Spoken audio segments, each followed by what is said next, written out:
Hey, like, oh my God, he's wearing that same blue shirt again. People love to complain about everything. Yeah, how you doing? I'm interested in subjective views on truth, and it's it's almost like my top five words that I can't stand. Not because I don't like truth, it's because everybody's got their own opinion on it. What if somebody wasn't interested in personal convictions and opinions on something? It's like, this is my definition of truth. It's kind of like that word that I think I can't stand the most, meditation, because it's completely undefined. Everybody's certain they know what the word means. And everybody's got their own specific definition of it. And this makes communication on that word completely impossible. This is why you have to find something that is completely specific. That's why I make reference to the word theurgy.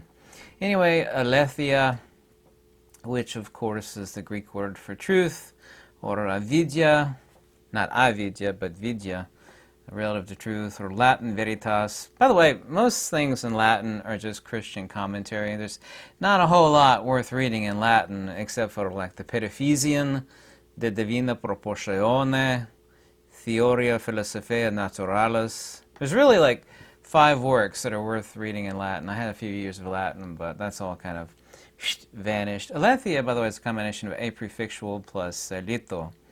And it's an interesting, and I'm not interested in this video in talking about word etymology. I only do that for a couple minutes, I promise, and actually get into the heart of the matter regarding truth. And it is the case in certain ancient forms of metaphysics. There's a relative truth, a conventional truth, i.e., and then an ultimate truth.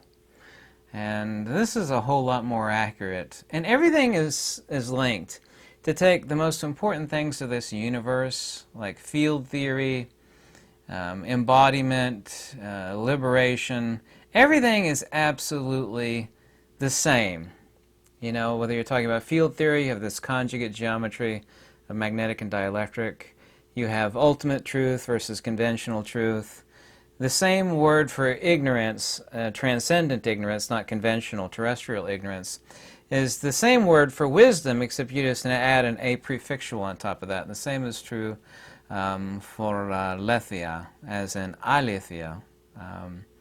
So a prefixual means the inverse of or the absence of, the same thing as avidya. Lito, in other words, the root of aletheia. Aletheia, of course, means truth. You take away the a prefixual that's on the front of that, and you just focus on litha. You have the hidden one, and the forgotten one. This would be amnesia. Spiritual amnesia, though. The forgotten one. This is also, too, no different than talking about vidya relative to avidya. Avidya means ignorance. Vidya means light or wisdom. Remember when I've said in like a million different videos that no one has ever seen light, and that's not my personal belief or conviction. People don't see light, they actually see illumination. Illumination is no different than saying aletheia. It's no different than saying avidya. Because we see the existential attribute and manifestation of light, which is illumination, but nobody sees light itself. But people are confused. It's the same reason why the first 2 digits of the Fibonacci sequence are 1 and 1. You have light and illumination. There's not a second one is not like another one relative to the first one, which would be the absolute, the Godhead, whatever you want to call it. Rather, the extrinsic attribute of same is the same reason why magnetism is the dielectric field. It's the extrinsic attribute of the dielectric. Remember the 1,000+ videos I've made on the supercell, ferrocell? You actually see this big black spot on the magnet, and then you see the beautiful lines of light around it. And of course, everywhere you see light is magnetism. Everywhere you don't see light is that which is the dielectric. It is the principle of magnetism, because magnetism is a dielectric field. Magnetism would be to ice as the dielectric would be to water. So you have crystal clear water, like in the Bahamas, for example. Not that I've ever been there. Seen places like that. You really don't see the water. It's just crystal clear. You see the disturbances and the perturbation and the waves of water, the phenomena of water, the epiphenomena. This is the same is true for magnetism, because it is the loss of energy or inertia manifests as magnetism. The same is true of aletheia. Aletheia is truth, but it is only a relative or conventional truth, because litho is the hidden one or the forgotten one. Just the black spot on the top of the supercell is, there's nothing there. Well, there's nothing there. The magnetism is the field around it. We can see it. There's these lines of light underneath the supercell. That's true, but what is magnetism? Force and motion. It is manifestation. It is declarative. It is kind of like Stonehenge standing up out in the middle of the field. The Greek word for field is kora. Of course, the field is illuminated by the sunlight, but nobody ever sees light. Like if you're only two things in the universe, you in a space suit and the sun, and you're really close to the sun. If you have your back turned to the sun, there's light everywhere, but you don't see it unless you stick your hand up. And of course, you have the dielectric permittivity and the capacitance of whatever color of fabric is making up the space. So then you see illumination, because nobody sees light. Same is true with avidya. Vidya, of course, is wisdom, or the hidden. It also, too, of course, means wisdom. So aletheia is forgetfulness. It is the hidden. It is the unknown. The reason why the path to liberation is said to be the inverse of like lethargy. We have the same word in ancient Greek as we do in English, except we don't have a lethargy. Well, I think there is an a lethargic, but nobody uses it in English anymore. A lethargic means you're really spunky and active, you're full of energy. Lethargy, of course, means you're sotted, you're forgetful, like someone that was like totally drunk and can't even remember their own name, for example. Look at that guy. He's completely drunk. He's totally lethargic. He's laying there like a blob on the couch. He had 20 beers or something like that. Lethargy. So the hidden, the forgotten. This, of course, is the illumination that we speak of. And I'm going to make this list really short. I'm not interested in word etymology, but this is where we get into conventional truth versus relative truth. The dielectric, of course, is aletheia. It is the hidden one. It's the black spot in the center of that ferrocell. Magnetism would be aletheia. Truth, it is demonstrable. Nobody throughout the history of time of humans being fascinated by magnets and what they do has ever been fascinated, because most of the time they couldn't see it, that which drives magnetism, its root, its mother, the dielectric. Nobody's fascinated. They're fascinated by the demonstrable. The demonstrable, of course, is like illumination. That which is seen. It's completely dark. There's light everywhere, but light is never manifest as its extrinsic attribute unless there's something to be illuminated, kind of like you and the spacesuit and the sun.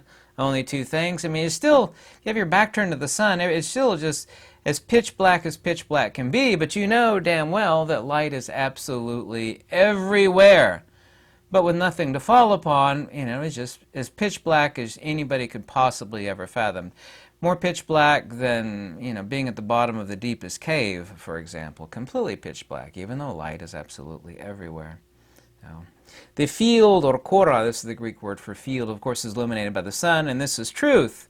But this is only relative truth. The sun, of course, is ultimate truth, relative to, like the moon, for example, the moon and the sun. The moon, of course, is reflected sunlight. It is consubstantial light because it looks ashen gray. Moonlight is reflected off that basaltic rock. So this is, of course, conventional truth.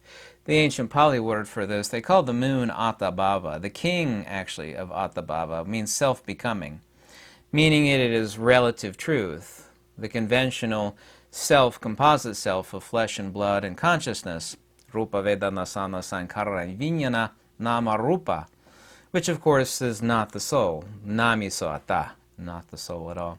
This is the relative truth. So we have relative truth, that which is illuminated and manifest and demonstrable, and ultimate truth, which is vidya, which is litho. Litho, of course, the hidden one, the forgotten one, no different than the giant black spot on the magnet, which is the dielectric. That would be ultimate truth. It is just like light itself. Nobody has ever seen light. Your eyeballs don't work off of light, they work off of illumination. Everything's capacitance, resistance, permeability, and permittivity. Dielectric permittivity, magnetic permeability, those two things, which of course is what anybody sees. Nobody has ever seen light. That's not my opinion. Spiritual wars since time immemorial, of course, have been fought over the definition of truth, but what people are really fighting over, including evil entities, are fighting over relative truth versus transcendent truth. Transcendent truth. Evil loves to defile relative truth, i.e. beauty, and say, look, you know, it's just like, this is the most beautiful thing imaginable. If it's a person or a thing, evil loves to defile beauty. It's the nature of evil, which loves, is in love with evil. And evil is half correct, but totally wrong, because look, you know, this thing is beautiful, but it's just flesh and blood and trash. I'm going to defile it and show you what it really is, and they will destroy something beautiful. Look, it's destroyed, you know, see, there's no truth. It's like, well, that truth is a logos relative to the one and the manifestation of that which is beautiful, whether it be a living beautiful thing or a dead beautiful thing. Evil always loves to defile beauty, but it's only half right in defiling matter. That which is beautiful, of course, is the logos, which would be, of course, absolute or ultimate truth. But there is no logos in that which is beautiful. It has the ratio and proportionality of the one, the transcendent one, but it itself is not the one. So it used to be an old saying, people don't talk like this in English anymore. They say, are you true? Are you true to that which you stand for example? Like someone takes an oath, or a soldier, or a guard, you know, protecting nobility. Do you remain true? And once again, we don't talk like that anymore. It means, are you loyal to the divine and righteousness, that which is important? Truth, of course, in this sense, means a reference to the fidelity of something that is original or a standard. Like, are you true to the flag, for example? People used to talk like that. Are you true to, you know, that which you've taken an oath to? Are you still true, or are you false? Do you hold true to the standard? This illuminated pinnacle, this talisman, for example. A talisman, or, you know, a guard of the station, like the guys that wear the big tall hats at Buckingham Palace. Are you still true? They actually have to, I recall, renew their oath every so often, and they're asked if they still remain true. Do they remain true to that standard? So, truth, of course, always directs towards the one. Absolute truth does. But, of course, to get there, this is absolute truth. Ultimate truth, relative conventional truth. Truth, of course, is always directed towards beauty, but this beauty, of course, is conventional truth. And this is why evil rails against conventional or relative truth, because it is corruptible, and they love to corrupt relative truth, but they don't understand transcendent truth and the fact that relative truth only contains a logos of that which is ultimate truth. Of course, truth doesn't have any stock in your or mine, yours or mine, petty belief systems and personal convictions. Ethics and morality, of course, are the playthings of fools. So too is conduct. Transcendent metaphysics are not moral, and they're certainly not immoral. They are completely amoral. To do what is conducive to wisdom and truth is the ultimate importance. You know, conduct is, you know, keeping your car clean and full of gas and great working order, not because that's what's important, but it is conducive to reaching your destination. The old saying goes that once you've crossed to the other shore, you don't have need of the boat anymore. You've already crossed over. You know, that vessel of conduct and righteousness has no ultimate importance. It only has relative importance. Once you reach your destination, who gives a damn about the car, right? The car, of course, is corruptible, but you keep it in good working order. people conduct themselves righteously so they may obtain towards ultimate righteousness. And this, of course, is transcendent truth. But they engage in relative truth to reach transcendent truth, of course, or ultimate truth. Conduct, laws, politicians, police, morality only exists to keep ignorant and evil people, of course, in check. The wise, even with moderate wisdom, have no need of laws, and they have no need of government. It's just absolute ridiculousness. This is just to keep stupid and evil people in check. Wisdom, of course, is ultimate truth, vidya. This, of course, is self-proximity. This, of course, is complete absence or inversion of dilution. Complete inversion of any form of bodily dilution is absolute concentration. Not this kind of concentration, meaning a total, like, concentrated dyes, concentrated liquids. You used to get like a 10-gallon thing of soap, and then they concentrated it, and it's like a fifth of the size. Absolute concentration. It can go no further. It is the same thing in absolute essence. Wisdom is ultimate truth. Declarative statements about the objective world, of course, are conventional truths, or what we would call relative truths. Tyranny, of course, is the application of unjust and otherwise laws to maintain the righteousness of society. But once again, wisdom has no need of cops or government or laws. These things are irrelevant. True self-proximity, i.e. vidya, does not require, because one does that which is in line with absolute truth.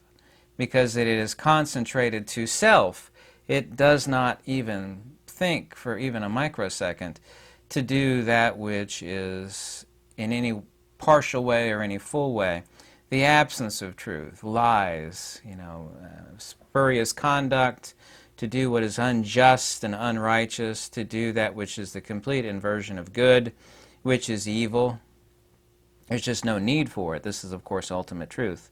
The other question comes, and it's a really, really important one in talking about truth, is that truth cannot have a beginning in time. Like everything was chaos and paganism, which of course is a ridiculous word, but I use it in a general sense. Until so-and-so came along and gave us the truth, everything was a muck. So like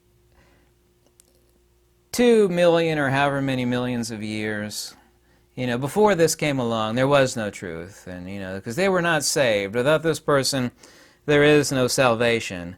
That is, and I'm not going after religions and saying this, that is just so irrational, so illogical, so completely impossible. As the only thing you could do with even a drop of wisdom is to roll your eyes at such nonsense. This idea of before truth, before time, belief systems that people have.